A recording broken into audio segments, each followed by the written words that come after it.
Hello, welcome, and thanks for joining us on this edition of News 2. I'm Sandra Gumansing. Topping our newscast tonight, the territory's hospitals continue to battle a fiscal crisis, even as Juan Hospital and Schneider Regional Medical Center struggle with paying vendors and making payroll. They now face the Internal Revenue Service and the VI Internal Revenue Bureau, which are amping up their collection of monies owed, back taxes, and penalties. News 2's April Knight has more.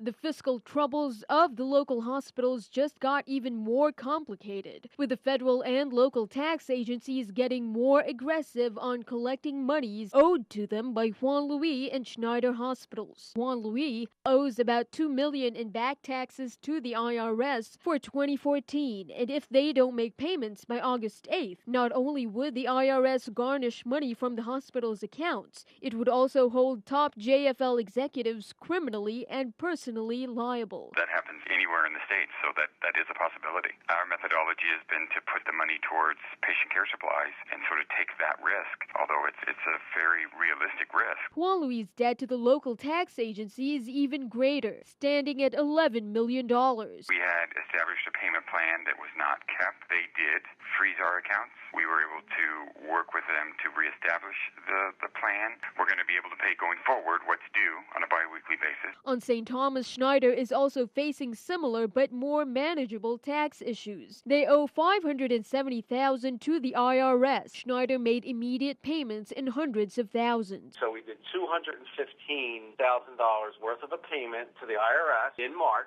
$352,000 left, in which we have an agreement to pay off the monthly installments. Monthly payments of $15,000, which its CFO is confident they can make. Schneider also owes more than $700,000 in penalties for late filings with the VI's Internal Revenue Bureau. This amount is under negotiation. I believe I will be able to get the penalties waived. They're being very cooperative. I just have to wrap that up.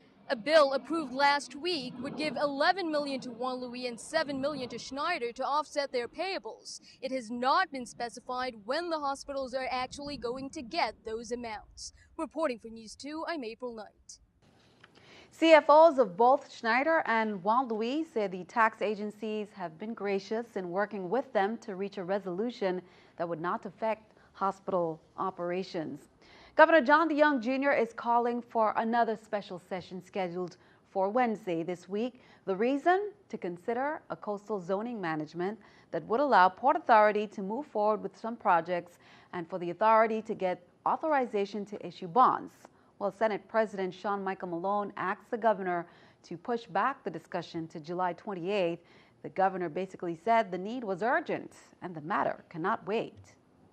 I don't take very lightly calling a special sessions. This is the second one that I've called, and it's driven mainly by the dire need or the circumstances that present itself. This call for the special session was driven by the Port Authority basically saying, listen, we have until the end of November to complete a major dredging project based on commitments that we have with the cruise lines. If we don't make that commitment, we're going to lose over 13 calls, ship calls to the Crown Bay Port between the time frame of November of 2014 and April of 2015, which is the height of our season.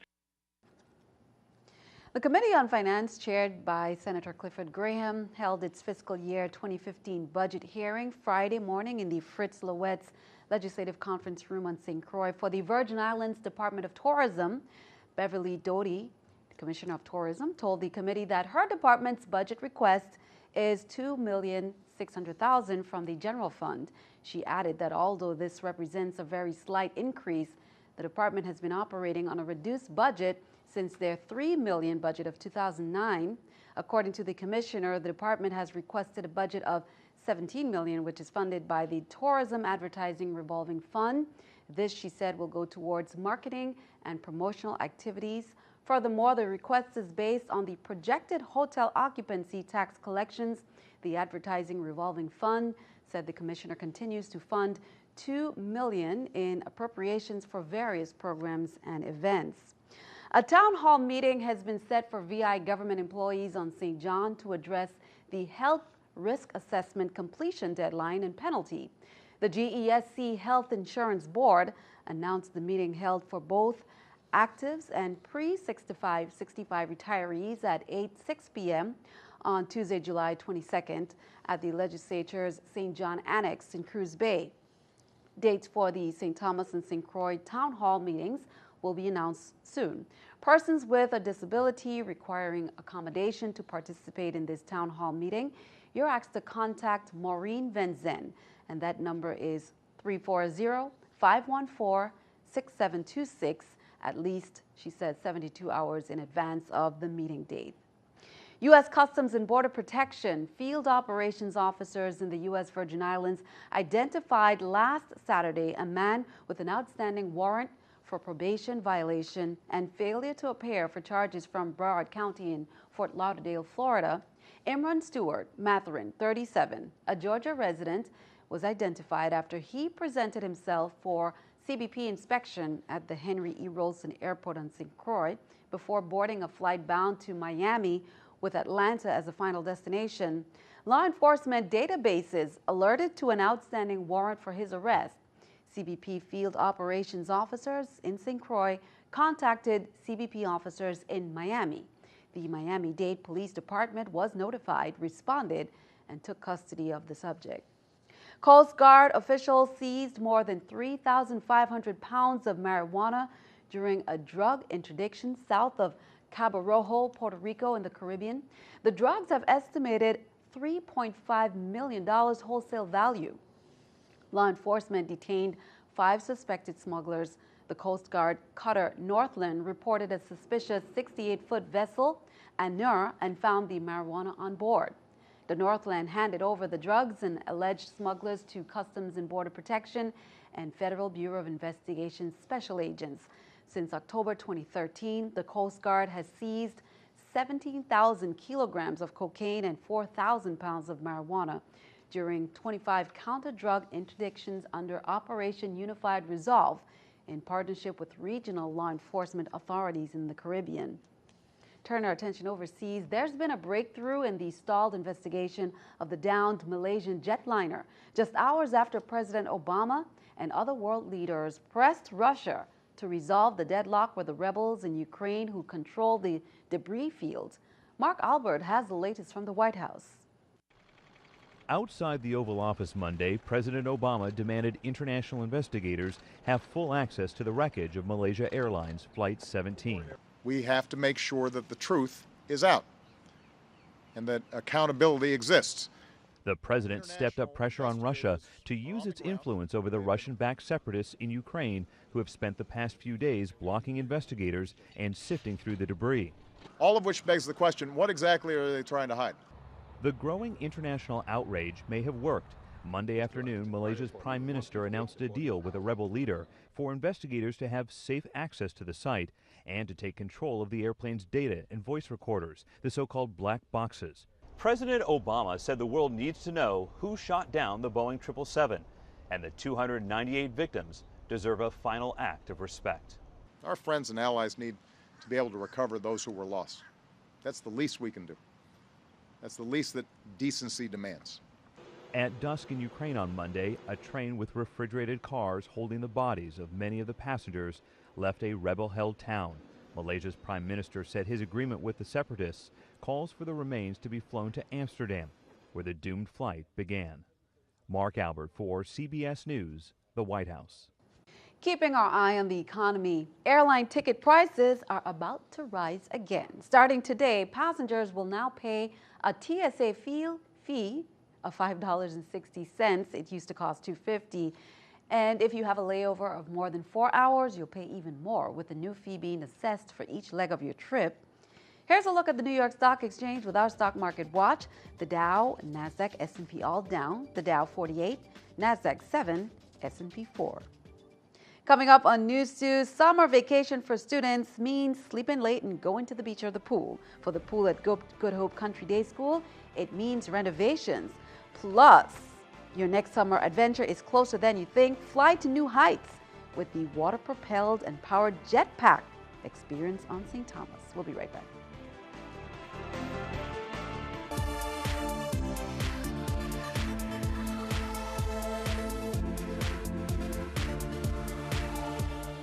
Your next summer fun adventure is closer than you think. Fly to new heights with St. Thomas's water-propelled and powered jetpack experience, St. Thomas Jet Riders, located at the Marriott Frenchman's Reef Beach Resort, allows you to experience the thrill of flying up to 30 feet into the air, attached to a safety harness, while sightseeing and enjoy the beautiful Caribbean waters. Now, before you fly to new heights, certified instructors will teach you all the basics and everything you need to know, from takeoff to landing, to ensure a fun and safe jetpacking experience. They're open from Monday through Sunday from 9 a.m. to 4:30 p.m. For more information and price packages or to make the reservations, you can call them at 340-626-8500. Now, you must be 16 years or older to fly.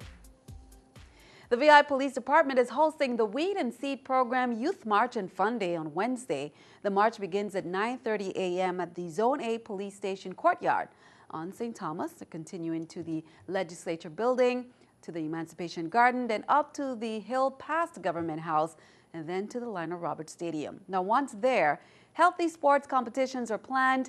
There will be bouncers, face painting, and various demonstrations. Organizers are requesting that each group wear their camp shirts to allow everyone to be quickly identified. Sisterhood Agenda has some big plans to build an eco-friendly Sisterhood Empowerment Academy on St. John, and a location has already been established. Now, for the past years, Sisterhood Agenda has focused on the empowerment, health, social, and cultural needs of women and girls of African descent. Sisterhood Agenda has teamed up with the John Legend, Riyadh, and Burkle Global Impact Initiative Operation Girl Charity Challenge. That's on crowdrise.com. Was invited to team up with the John Legend, RYLT, and Burkle Global Impact Initiative to participate in the Operation Girl Charity Challenge. And that is a fundraising challenge on CrowdRise to bring attention to the need for female empowerment, and particularly spaces like the Sisterhood Empowerment Academy. So our first goal of the campaign is to raise $5,000 for the C, and there are funding bonuses available, and they give lots of support, and it's on crowdrise.com, which, crowdfunding has become really popular, and this is Sisterhood Agenda's first dip in the crowdfunding pool, so it's wonderful to be supported by such a great agency with this particular fundraising challenge. We was solicited, received, and picked up paint donations as well as other donations for the Sisterhood Empowerment Academy. We had a donor drive starting in March, so to date we have over $20,000 raised with that donor drive. And so we are well on our way. So these are, we're poised and positioned to really start building, and that's our next step. And we will be hearing some more about that. Summer vacation for students means sleeping late and going to the beach or the pool. For the pool at the Good Hope Country Day School, it means renovations. Teachers, parents, and students are hard at work removing the old liner, pipes, and skimmers from the pool to get ready for the installation of the new liner. The pool renovation project is in its second phase, and the goal is to be completely finished by August 25th. Because it's been there for over 12 years, so it's very stuck to the wall. So if you can see one of our parents trying to pull it apart, check our website. As well, you can give us a call at 719-SWIM if you need any information or if you want to make a contribution to this project that is costing over $200,000. So we are calling out to the community for please, please, please, if you can help us out in any way, we will appreciate it. Thank you. The second annual Crew de Croix Strand on Fire hot sauce and barbecue sauce competition brought together a wide array of sauces, ingredients, and contestants. Attendance and entries were down from last year, but the spirits were as high as ever in the garden of the Hotel St. Croix.